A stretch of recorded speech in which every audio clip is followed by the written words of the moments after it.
Welcome to the show where we share the stories of the many who intersect with our healthcare system but are rarely heard from. My name is Kevin Poe, founder and editor of Kevin MD. Rate and review the show at kevinmd.com/rate. Subscribe at kevinmd.com/follow. Today we welcome back on the show Kara Wada. She's an allergist-immunologist, and her latest Kevin MD article is titled 5 Things I Would Never Do as an Allergy and Immune System Expert. Kara, welcome back to the show. Thank you so much for having me on, Kevin. I appreciate it. Now, for those who didn't get a chance to listen to our first episode together, we're talking offline almost a year ago. Time flies. And just briefly share your story and journey to where you are today. So I am an academic allergist-immunologist. I work at the Ohio State in Columbus, Ohio. I joke a little bit about the because I still feel somewhat like a transplant here, even though I've been here about 12 years. And we were talking offline. We just started our fellowship recruitment season, but how I ended up in allergy and immunology and in really writing this article was through mentorship. And I mentored Dr. Dave Stukas, who I think you've had on the show as well. Mm-hmm.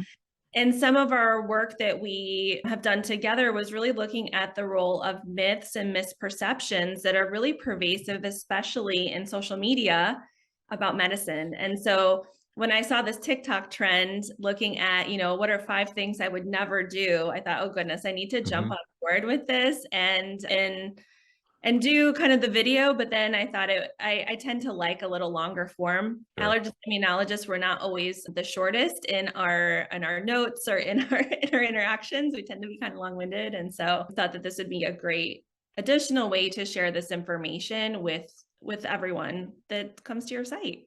Now, before we get into that, for those who don't know what you do on a daily basis, just give us a sample of some typical cases or common cases that you would see every day.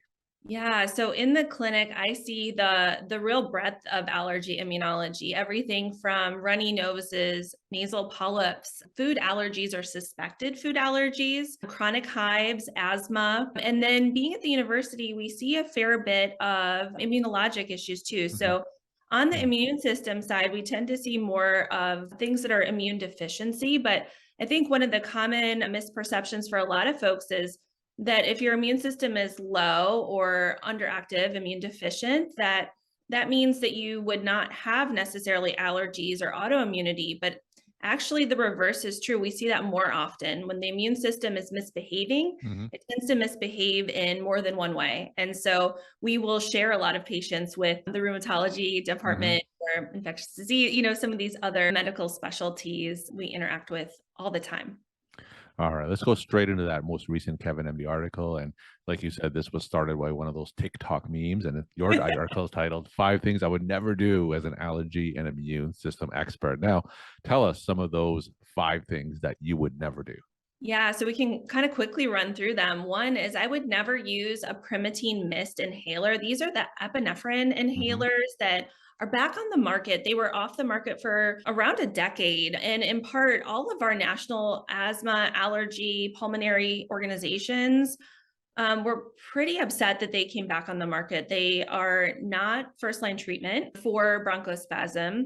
They will help relax those airways, but they also have impacts on our cardiovascular system. And so when we see over 3,500 people every year die from asthma, in part, this can be related to overuse of bronchodilators. Our worry is that these folks aren't necessarily getting the full scope of care. And asthma is an inflammatory disease. We need to treat the inflammation, not just the muscle spasms that are a result of that inflammation. So what are some of those cardiovascular risks that you mentioned that was associated with Primatene Mist? Yeah, so we see increased strain on the heart, increased blood pressure, increased heart rate. And if you are increasing the heart rate and the blood pressure, that is increasing essentially your heart's metabolic demand. And that's when you see things like heart attacks. All right, so no Primatene Mist. So the next is I would never use food sensitivity testing or food allergy panels to decide what I should or should not be eating. First of all, food sensitivity tests, although they sound like a great way to figure out what foods you may tolerate or not tolerate that may cause bloating or gas, they're looking for something called IgG. IgG is our immune system memory protein. And the problem is that these reactions that we have that we kind of term food sensitivities are more of an interaction between our body, our microbiome, and our digestion process. The immune system is not as involved, and at least not in this way. And we're actually using these IgG tests, and many times, especially in patients with true anaphylactic type food allergy, we see that they are a sign of tolerance. So if you read the fine print on these test kits that you can pick up at Target or online, they'll say you need to follow up with an elimination challenge. And so I tell folks, save your money. If you're worried about a food giving you trouble, keep a journal of it. Write down how you're feeling after, and if you need some help, work with a registered dietitian or your allergist or someone who is well versed in digestion and nutrition, rather than using these tests that are not approved, and really the science is not what they try to market it as. The other thing I like to always mention along with this is food allergy testing is not a good screening test. It's a much better test to confirm our suspicion that a food is an allergen or is a problem. And so the reason for this is there's a lot of false positive tests. So what that means is, like, there are a lot of us walking around that if I did a food allergy panel, I'd see a lot of things pop up, and they're foods that you're eating and tolerating perfectly fine. And so to take some of those foods out of our diet, especially in kiddos whose immune systems are still evolving and developing tolerance, we can lose tolerance to those foods. So we can actually see the potential for causing food allergy. So if I get a patient and they come to me and say, Dr. Poe, I think I'm allergic to X food, and then I normally would send them off to you guys in terms of what to do next. So are you saying that there's no real definitive test to see whether someone is allergic to a specific food other than eliminating that food from the diet and observing? So the gold standard for food allergy is a double-blind, placebo-controlled, food challenge. Now, the reality is, in many instances, the risk of doing this, like if someone has had a reaction to peanut or egg or milk, like we may not want to take that risk. And that's where food allergy testing is helpful to confirm that someone is making, in this case, IgE, so a little different than the G, IgE, allergic protein to that particular food. And there are a few other instances, with everything, the medicine is filled with nuance. And so there are circumstances where someone maybe has other conditions where we will use the testing or the modalities we have in other ways. But when we do these big panels or try to use it as a screening test, much more often than not, we're seeing the potential for harm rather than help. All right.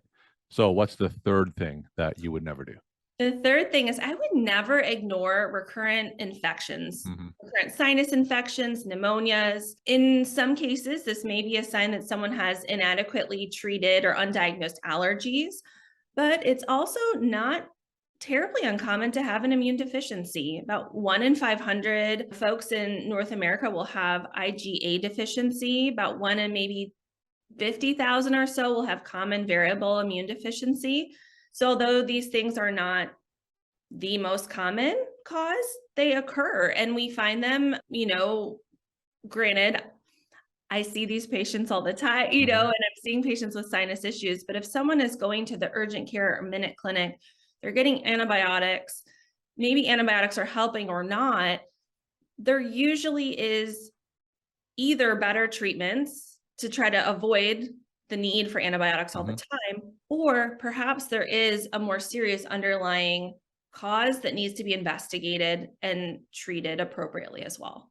So in the primary care setting, if I did see someone with, say, recurrent sinus infections, is there a basic workup that you would start with that we recommend doing in the primary care setting?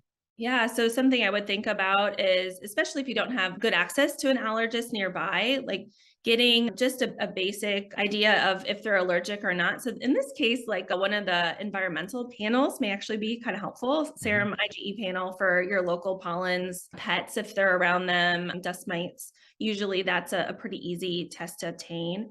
The other thing you could think about is just grabbing a blood count, Hmm. CBC, making sure their white cells and platelets and everything are looking fine.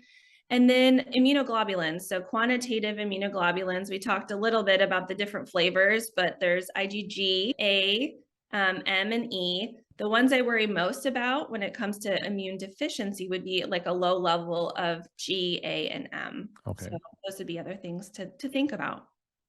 So the fourth thing that you would never do, you write, I would never rely on Benadryl to treat my severe allergic reaction. Why not? Yes, because epinephrine is what is going to treat that root cause of anaphylaxis. That is going to shut down that reaction. Benadryl is just a Band-Aid. Hmm. And so it may help with, treating some of the itching, also probably going to cause that patient to more likely than not be sedated, which makes, assessing their level of consciousness more problematic. Or in some cases, a little less common, some people have this idiosyncratic reaction to Benadryl where they end up hyperreactive, Hmm. bouncing off the wall. And really, you want to use epinephrine early, edge on the side of using epinephrine more liberally, because we know the earlier you use epinephrine, the less likely we are to have a rebound reaction 4 to 6 hours after that initial anaphylactic or systemic allergic reaction. So that's going to shut those mast cells down. And give us typical scenarios where an allergist like yourself would need to use epinephrine, just say in an everyday setting. Yeah, so we commonly give allergy shots in our office. That is a treatment that is great for treating asthma, allergic rhinitis, eczema, but it comes with some risk. About in about 200 patients or so will have a more significant reaction, sometimes a systemic reaction. So we will commonly use epinephrine to treat those reactions. The other situation is, especially in more pediatric heavy instances, we're doing food challenges, and Mhm. sometimes those food challenges fail. Someone will have a systemic reaction to the food that we think that they've maybe outgrown an allergy to. And so we would administer it in those instances as well. And then in the outpatient setting, would that epinephrine be in the form of an EpiPen, say? Correct. Yeah. EpiPen, AviQ, any of the generics. And ideally, you want to administer it in the big thigh muscle. If you do have either the EpiPen or the Mylan generic, it has a blue cap on the top, an orange cap on the bottom. And so we say blue to the sky, orange to the thigh is Mhm. kind of the way that you can remember. And always holding those devices like a microphone so that you can avoid poking your finger by accidentally putting your finger where the needle deploys. And what's the last thing that you would never do as an allergist immunologist? I avoid personal care products with fragrance. Mm. Our skin is our largest organ. It is one that functions very intimately with our immune system. It in part is a physical barrier, but it also is permeable. And so in particular, if someone has sensitive skin or are prone to eczema, fragrance is a very common contact allergen. So contact allergy is a little different than kind of that anaphylactic type reaction. It occurs as a result of our T cells, one of our white blood cells, becoming too familiar with particular substances. And many times these are things like preservatives, Mhm. nickel, fragrance is another. What I really did not understand at all growing up as a fan of, all the lovely scented body sprays and lotions and potions and everything, is that fragrance is actually a catch-all term used by personal care products, perfumes, and so forth. And there's actually kind of a loophole in US law that allows these companies just to write fragrance on the packaging, but fragrance is actually a list of many different substances to make that nice smelling substance. And many of these chemicals that make that substance are contact allergens, but we're also increasingly understanding that they have other physiologic effects. Many of them mimic some of our hormones in our body, are called endocrine disrupting chemicals. And so, in addition to seeing it being a big trigger for eczema, rosacea, sometimes hives, one of the more concerning things is this, how are these impacting our metabolism, our thyroid health, and human development? So there's many reasons, but those are reasons I try to avoid fragrance. And when you talk about personal products, so give us a scope. Are we talking about just soaps, moisturizers, and deodorant? Does it go to anything touches the skin, like detergents and fabric softeners? So give us a scope of what you mean by personal products. I would challenge your listeners to just take a little tour around your house and look at all the things that you'll find fragrance in: your dish soap, your, as you mentioned, laundry products, everything in the bathroom. Fragrance is everywhere. It's in our candles, it's in our, air fresheners in the bathroom, the little plugins. It really is quite pervasive. And I would just, caution, some would counter, maybe we should be thinking about using essential oil, as a alternative. And I do occasionally, like to diffuse a little or use a little, 'cause smell is lovely. Like it has some physiologic effects and can be beneficial. But with everything, we just have to realize that, not everything is perfect. And there have been studies that have showed, for instance, lavender essential oil has also been associated with premature puberty Mm. and contact allergy. So not everything that is natural is necessarily safe. Not everything that is synthetic is necessarily harmful, but broad scope, I try to avoid fragrance. We're talking to Kara Wada. She's an allergist-immunologist, and her latest Kevin MD article, which we're talking about today, is titled "5 Things I Would Never Do as an Allergy and Immune System Expert." Kara, what are some of your take-home messages that you want to leave with the Kevin MD audience? I think one of the take-home messages is having some appreciation that there are broad strokes, there are some things we can do that can be beneficial for our allergy and our immune system health. But, the devil is always in the details, and, nuance is really important.